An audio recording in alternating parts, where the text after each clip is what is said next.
Awali ya yote, kwa niaba ya serikali ya Jamhuri ya Muungano wa Tanzania na Watanzania wote, napenda kumkaribisha mzee wetu, mimi kaka yangu, jirani yetu, rafiki yetu,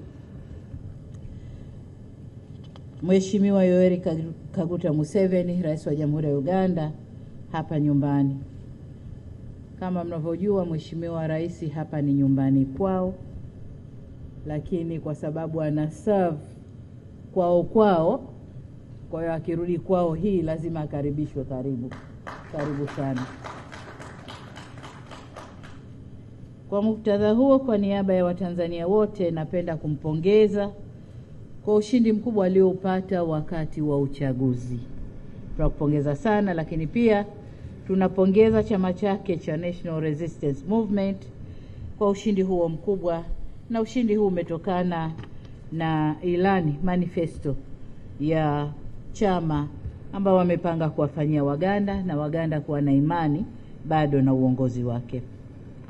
Kwa ni matumaini yetu kuwa chini ya uongozi wake Uganda itaendelea kupiga hatua za maendeleo, na hasa tunavyozungumza hivi, nini tunakwenda kuwafanyia nchi zetu, na sisi tuseme Watanzania tuko tayari kufanya kazi bega kwa bega na Uganda kwa ajili ya maendeleo ya nchi zetu.